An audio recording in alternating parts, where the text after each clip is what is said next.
Saludos amigos, bienvenido a Te lo digo, porque siempre hay algo que decir. Hoy tenemos una visita especial en Te lo digo y vamos a conversar con el buen amigo Alberto Santana, quien es abogado en temas laborales y tiene una experiencia vinculada al sector como sindicalista, algo que ha sido fundamental en su carrera de trabajo. Alberto, bienvenido a Te lo digo. Buenos días, gracias Juan por la invitación y es un interesante proyecto, este canal que está subiendo como la espuma. Gracias Alberto. Nos motiva tu visita, Alberto, para hablar del Código Laboral. Se está conociendo la modificación al Código Laboral en el sector sindical y tú vinculado al sector como abogado y por un gran tiempo y una gran experiencia. ¿Qué es lo que se está haciendo con esta modificación? Bueno, Juan, la verdad es que se ha retomado el tema del Código Laboral luego de unas denuncias que vimos al compañero Pepe Abreu decir que habían legisladores de diferentes partidos, específicamente del PRM y de la Fuerza del Pueblo, que estaban tratando de meter por debajo de la mesa el tema de la cesantía. Y es un tema que ha traído mucha controversia y que real y efectivamente nadie está de acuerdo con que le quiten un derecho que no es un derecho adquirido, es un derecho eventual y pasaré a explicarlo con más detalle, pero que es un derecho que se ha logrado sobre la base de sangre, sudor y lágrima. Y entonces todo el mundo sabe que el mercado laboral dominicano es un mercado muy fluctuante, donde nadie tiene una estabilidad laboral.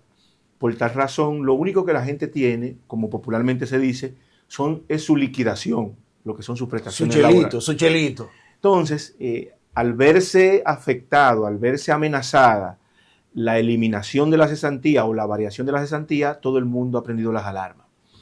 Real y efectivamente, durante más de 4 años, desde la gestión de gobierno del expresidente Danilo Medina, se estuvieron discutiendo una modificación integral del Código Laboral, donde hay muchas cosas que se han variado y que en ese periodo de gobierno no pudo concretizarse la modificación del Código Laboral. Sin embargo, en los 4 años del gobierno pasado del presidente Luis Abinader, se reinició esa discusión que ya había venido dándose en el gobierno de Danilo Medina, y real y efectivamente se lograron algunos avances.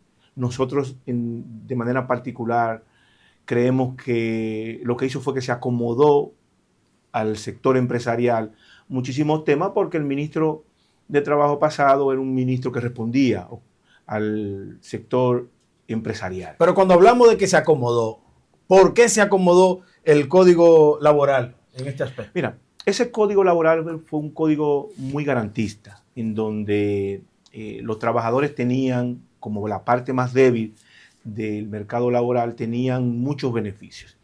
Lo que se ha estado haciendo es acomodándolo real y efectivamente. Claro, no podemos negar que el mercado de trabajo del 92, porque ese código es el 1692, porque fue en el 1992 que se promulgó. Ahora bien, ¿qué resulta? El mercado del año 1992 no es el mismo mercado del 2025. Entonces, se tiene que reformular ese código. Pero lo que se ha hecho es aligerar la carga al sector empleador. Entonces, ¿cómo que se aligera la carga al sector empleador? Entonces, los más pesados van a ser los trabajadores. Ahora, los que van a cargar más pesado con esta modificación. Sí, yo pienso que sí. Y muchas de esas cosas tienen que ver con todo el tema judicial, qué se ha venido haciendo, qué se ha propuesto. Por ejemplo, cuando usted tenía alguna situación de despido, desahucio, ¿qué ocurría? Usted iba a una oficina de abogado y demandaba a las empresas. Ahora, con esta nueva propuesta, lo que se hace es que se crean toda una especie de conciliación antes de ir a los temas judiciales.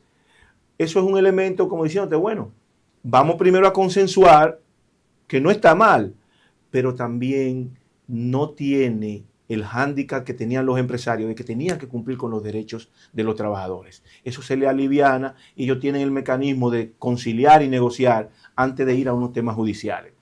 Muchas de las cosas también que se ha alivianado es el tema de manera ligera, pero cuando vemos en términos económicos también es un monto considerable, es el tema de las vacaciones, por ejemplo. El Código Laboral, luego de un año, te dice que tú tienes 14 días de vacaciones actualmente, y de 1 a 5 años. Y de 5 años en adelante, tú tienes 18 días de vacaciones. ¿Qué resulta? Lo que se está proponiendo es que tú tengas de 1 a 3 años, 14 días. De 3 a 5 años, 15 días de vacaciones. Pero de 5 años en adelante, que antes eran 18 días, lo que te está proponiendo son 15 días y que te paguen 3 días. Pero entonces este código lo que hace es lastimar a los trabajadores. Real y efectivamente le disminuye, no tan considerable, pero le disminuye algunos derechos. Se han integrado algunos temas que son de importancia, aunque desde nuestro punto de óptica y como abogados podemos decir que no está tan bien detallado, porque tiene algunas contradicciones, y es el tema del trabajo doméstico. El Código Laboral regula el trabajo doméstico. Ellos le están cambiando el nombre en esta propuesta para que se llame trabajador del hogar, pero además... Pero es un cambio de nombre, simplemente. Sí, pero ellos también están definiendo una serie de cosas que, por un lado, el trabajo doméstico es un trabajo que tiene alguna dependencia, porque tú tienes un trabajador doméstico en tu casa y tú eres el patrón, el empleador de ese trabajo doméstico. Sin embargo, ellos ponen alguna característica como que quieren sacarlo del ámbito de un trabajo dependiente, formal. Y eso tiene que ver mucho también, porque paradójicamente el Ministerio de Trabajo de la gestión pasada de Luis Miguel Decán es el único ministerio que ha tenido una sentencia del Tribunal Constitucional por violación a los derechos constitucionales y los derechos del trabajador. Pero para que la gente lo entienda, porque nosotros lo que tratamos es que la gente comprenda las cosas con mayor claridad. ¿En qué beneficia a la gente? No tiene nada de beneficio que uno pueda decir, este código va a ayudar a la gente. La verdad es que yo pienso que ha sido mucho maquillaje porque no tenía la consistencia de juristas depurados.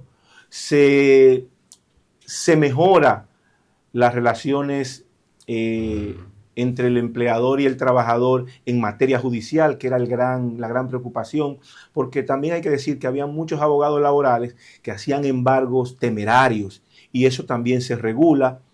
Se reafirma el tema del 80-20. Hay un tema también que nos preocupa. Que no se cumple el 80-20. El 80-20 hay que explicarle a la gente. El 80-20 es que la ley establece que la mano de obra que sea contratada en una empresa, el 80% tiene que ser dominicana y un 20% mano de obra extranjera. Aquí hay mucha gente que lo tiene como una parte patriótica porque la mano de obra extranjera que mayormente hay en República Dominicana es la haitiana, ¿o no? Así es. Pero eso estaba en el código, eso está en el código. Y lo que se ha hecho es como reafirmarlo, cuando real y efectivamente lo que tiene que hacer el Ministerio de Trabajo de cualquier gestión es implementar lo que dice la ley, que eso es lo que no hace. Hay un tema también que se actualiza y es que en materia de seguridad social, luego del 2020 que se creó la ley 1320 y le dio personería jurídica a la Tesorería de la Seguridad Social y le daba la creación de inspectores que tenían que ver con el tema de la seguridad social, entonces ahí hace una conjugación entre los inspectores del Ministerio de Trabajo y inspectores de la Tesorería de Seguridad Social para ver el tema de la seguridad social, solo los inspectores de la tesorería. Los inspectores del Ministerio de Trabajo seguirán con sus funciones. Actualiza también el tema de las licencias pre y postnatal, que actualmente eran de 6 semanas, pero por las cuestiones de los convenios de la OIT, aumenta a 14 semanas, que serían 7 semanas pre y 7 semanas post, y eso también es muy importante. Hay un tema que nos preocupa, y es un sector que nosotros trabajamos, que es el sector de las áreas de los restaurantes. ¿Qué pasó ahí? ¿Qué pasa ahí? ¿Qué pasa ahí? Ellos, en esta nueva propuesta, actualmente el código te habla de que las propinas tienen que ser repartidas entre los empleados y no excluye a los empleados administrativos. Sin embargo, en esta propuesta hace como algunas excepciones por parte de la gerencia y los empleados administrativos. Y ahí hay que tener mucho cuidado, porque miren, si ustedes se dan cuenta, para que los camareros, los bartenders, los que le dan servicio, los recepcionistas, los que le dan servicio directo al turista o al huésped o a los que van a un restaurante, necesitan del apoyo indefectiblemente de mucha parte de la administración. Si una secretaria no te ayuda a X o cual cosa, a lo mejor los que tienen que darle servicio no pueden realizar el trabajo. ¿Tú crees que debe incluirse a ese personal administrativo ahí también? Claro, claro. A la parte dirigencial quizás no, porque tienen otro tipo de beneficios, pero a la parte administrativa, que son empleados comunes y corrientes, deberían mantenerse como lo tiene el código actual para que reciban los beneficios de la propina de ley. Alberto, ¿aguanta este país que le eliminen la cesantía a los empleados? Evidentemente no, porque ¿qué es lo que sucede, Juan? Mira, el Código Laboral tiene dos tipos de derechos. Los derechos adquiridos, que son vacaciones, salario de Navidad y su salario normal. Esos son derechos adquiridos que son inalienables. Usted no puede eliminarlos. Son derechos que son del trabajador. Y tiene los derechos eventuales. Y los derechos eventuales son los que se producen dependiendo de una situación X. Y la cesantía es un derecho eventual, no es un derecho adquirido. Y ese derecho eventual solo ocurre cuando el empleador ejerce un derecho de privilegio que tiene de violar el derecho al trabajo. ¿Cuál es? De cancelarte. Claro. De darte un despido. Simple y llanamente porque ellos lo decidieron, sin ningún tipo de justificación. Por eso es un derecho eventual. Si usted no cancela, si usted no despide a un trabajador, usted no tiene que darle cesantía. Si se elimina la cesantía en el país, me imagino que va a haber una explosión social. No, evidentemente que eso puede traer desasosiego, puede romper la paz laboral que existe en el país, porque de las pocas cosas que tiene este código en beneficio de los trabajadores es la cesantía. Todo el mundo sabe que el mercado laboral dominicano es un mercado laboral inestable y que la gente, cuando lo despiden de un trabajo, lo único que espera es recibir los ingresos de sus prestaciones laborales, incluyendo la cesantía. ¿Para qué? Para bien o para mal, comprar un motorcito y ponerse a conchar, poner un negocito en su casa. Y si usted le quita la cesantía, ¿de qué va a vivir ese trabajador? Porque las facturas siguen mensualmente, aunque usted no tenga empleo. Y resulta que el derecho de cesantía es un derecho eventual, pero es un derecho que el código lo ha estipulado como una indemnización ante la falta del trabajo, ante una decisión unilateral. El defensor del pueblo ha propuesto que se haga como si fuera el seguro de desempleo. ¿Lo que ha dicho el defensor elimina la cesantía? No necesariamente. Tenemos otros países de la región, sobre todo de Latinoamérica, que tienen las dos prestaciones. Porque, vuelvo y reitero, la cesantía es una indemnización por el despido injustificado por parte del sector empleador, sin ninguna causa. Entonces, esa prestación puede seguir operando. Ahora bien, el seguro de desempleo está estipulado en la ley 87-01. Ley de Seguridad Social. Así es. Y es un artículo de la ley que no ha podido implementarse porque hasta el momento nadie ha querido Artículo costear. 50 de la ley 87-01, ¿cierto? Sí, así es. Que resulta que no se ha podido implementar porque ¿quién va a pagar la fiesta? ¿De dónde va a salir el seguro de desempleo? En un país con tanta inestabilidad laboral que hoy tú estás en un trabajo, después estás allí, también pudiera convertirse en un desorden, en que la gente va y trabaja un año y coge a buscar un seguro de cesantía, vuelve y trabaja otro año. Entonces, eso hay que regularlo muy bien.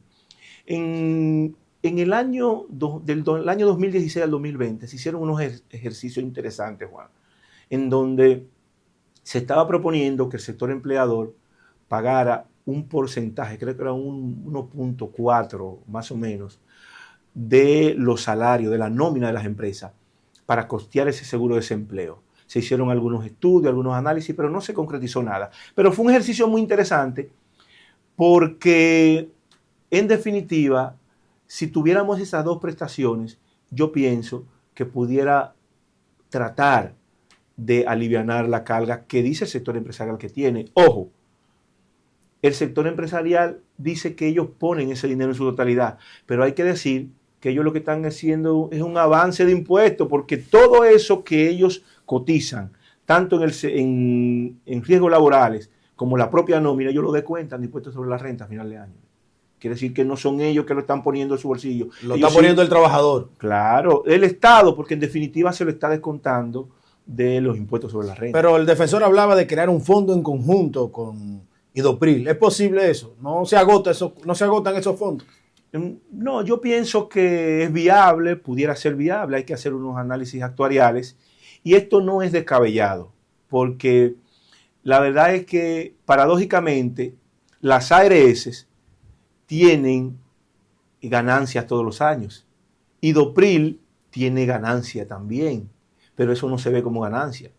Muchas veces eso se ve como reserva técnica o excedente. Cuando hablamos de ganancias, por el dinero que acumulan se va generando intereses. Exactamente, okay. Pero resulta, son excedentes, ellos le llaman excedentes porque como es una empresa pública que no está hecho para tener ganancias, pero ese dinero es del Estado, es un dinero que ya pasa a ser parte del sector público. Sin embargo, los empresarios no quieren que ese dinero se utilice, a menos que no sea para darle beneficio a ellos.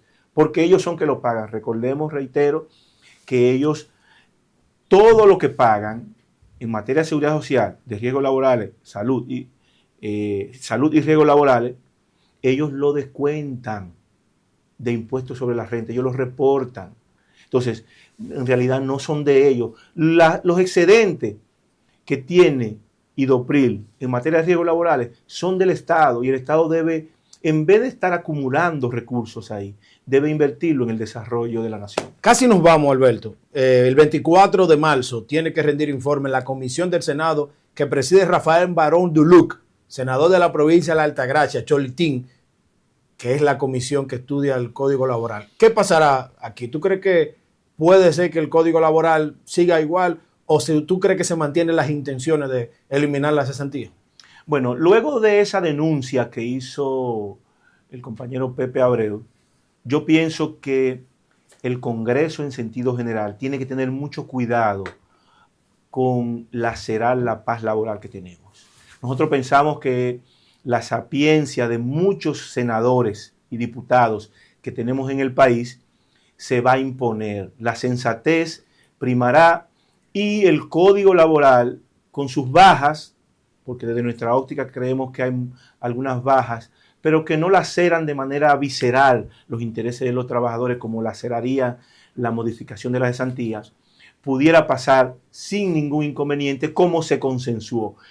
Es importante, Juan, que se sepa que ese código, esa propuesta de código, independientemente de que creemos que tiene algunas cuestiones que laceran al trabajador, fue consensuada en un órgano que existe en el Ministerio de Trabajo, que es el Consejo Consultivo del Trabajo.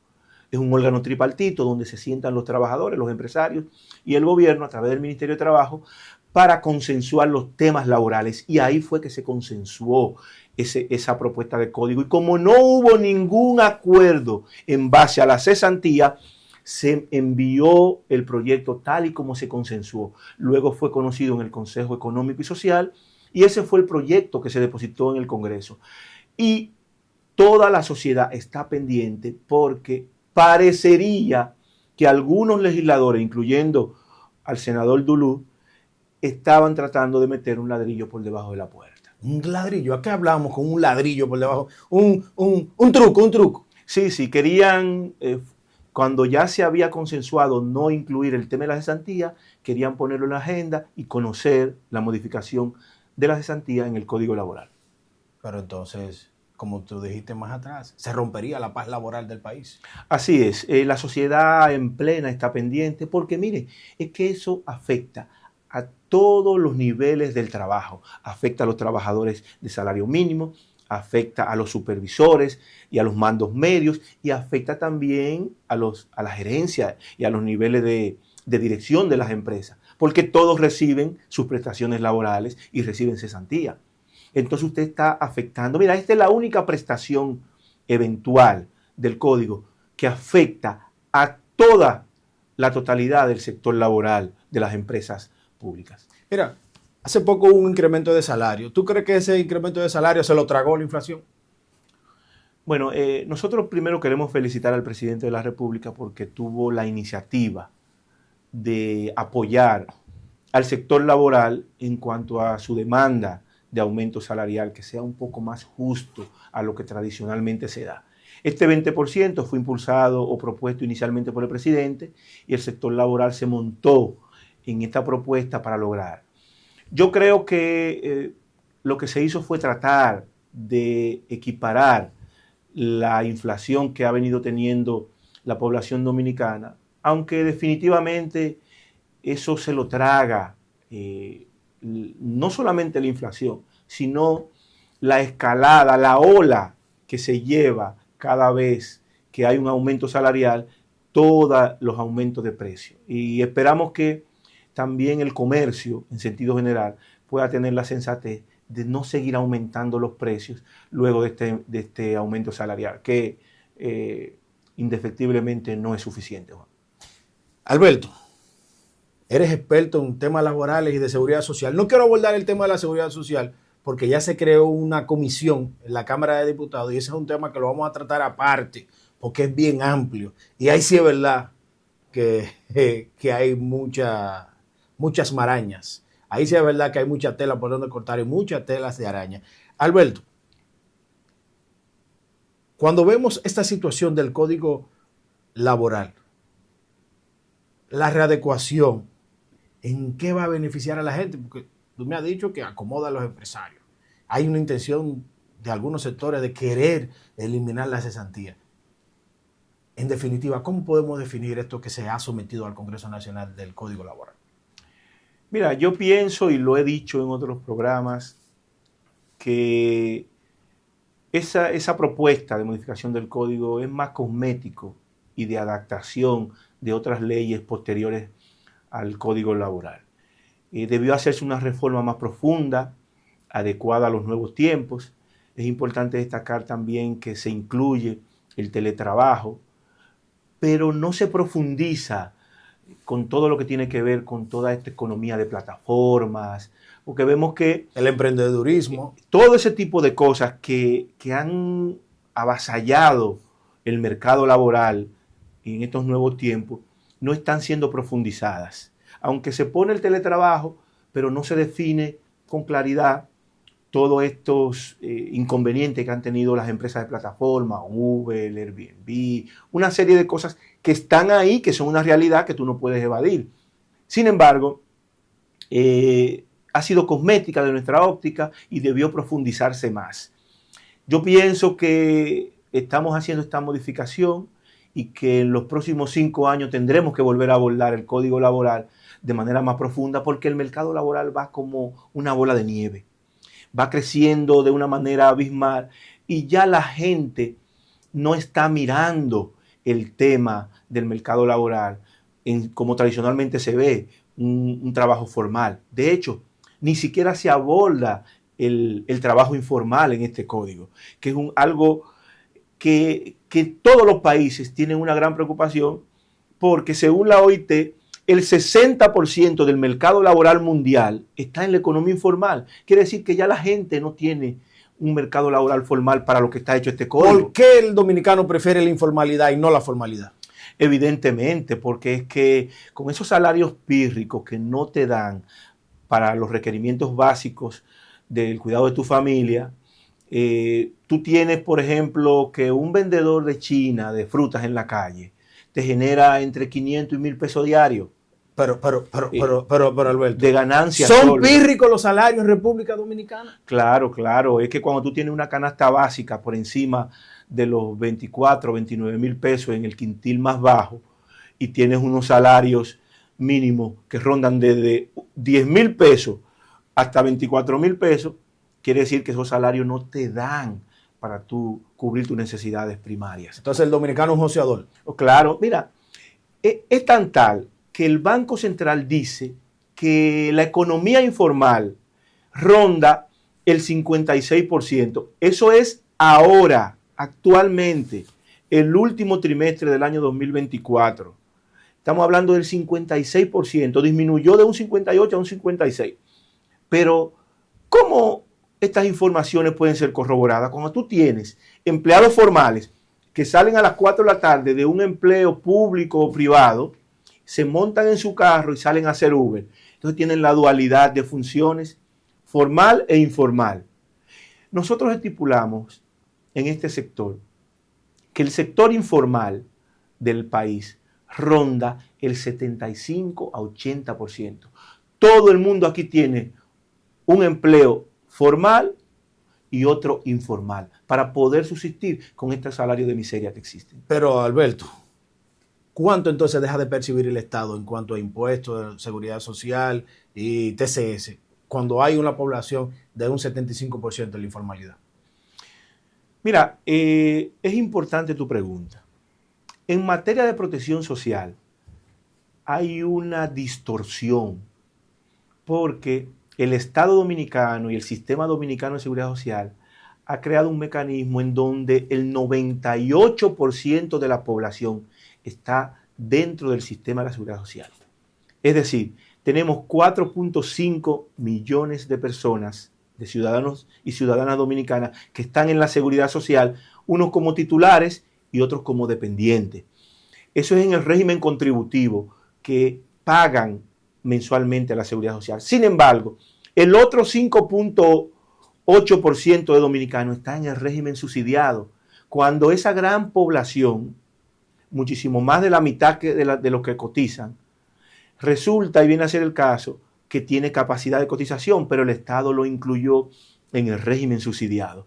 ¿Por qué? Porque no se ha podido implementar el régimen contributivo subsidiado, que ahí es que entran los trabajadores informales. Ahí hay una pérdida doble del Estado, porque al tener una informalidad no percibe los ingresos de TCS de aquellos trabajadores informales, pero tiene que pagar por aquellos que lo incluyen como si fuera régimen subsidiado. O sea, el Estado tiene una pérdida doble por el tema de la informalidad. Así es, correctamente, Juan.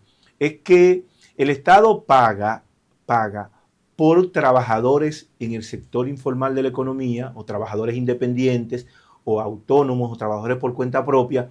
Está pagando la seguridad social en el régimen subsidiado, cuando esos trabajadores generan muchísimo más recursos, muchos de ellos, que los que están en el empleo formal.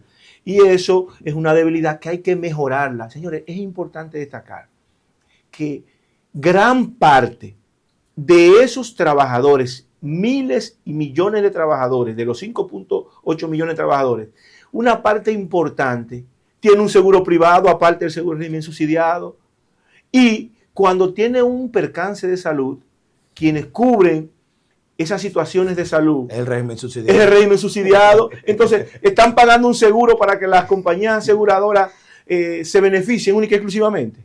Eso también el Estado tiene que tomarlo en cuenta y las autoridades del sistema tienen que poner ojo visor. Señores, hay una denuncia importante que se ha venido haciendo y no quiero que nosotros nos vayamos sin que esté. Miren, está sucediendo algo muy grave. Resulta que hay personas que están en una ARS y de repente van a tomar una prestación, va a hacerse un análisis, una consulta, y cuando llegan dicen, no señor, pero usted no está en esta ARS. Digo, claro que sí, esta es mi ARS. No, usted hizo una transferencia a otra ARS, un cambio de ARS. Y dice, no, yo no he hecho ningún cambio de ARS. ¿Por qué? Porque hay un grupo de personas que trabajan mucho para las ARS, o que trabajan para las ARS, que se han dado a la tarea a traspasar a un grupo de afiliados de una ARS a otro por intereses económicos sin el consentimiento. Y ahora se ha aprobado una modalidad que ha permitido eso, que con el solo hecho de usted subir un videíto y decir, yo estoy de acuerdo, sin ni siquiera dar ninguna especificaciones, la CISARRIL aprueba los traspasos que se han hecho. hay que investigar esa denuncia. Entonces, eso es importante que se tenga en cuenta. Señores, agradecer a nuestro experto en materia laboral y de seguridad social. Va a ser un habitué. El próximo tema va a ser la ley de seguridad social que vamos a tratar, porque Alberto conoce a cabalidad estos temas. Alberto, gracias por estar con nosotros en esta ocasión en Te lo digo, porque siempre hay algo que decir. Alberto. Muchísimas gracias y siempre es un placer estar en este espacio tan importante. Gracias, Alberto. Ustedes recuerden darle a la campanita y suscribirse a nuestro canal para que puedan ver este tipo de entrevistas educativas, de información y de temas sumamente importantes. Recuerden, te lo digo porque siempre hay algo que decir.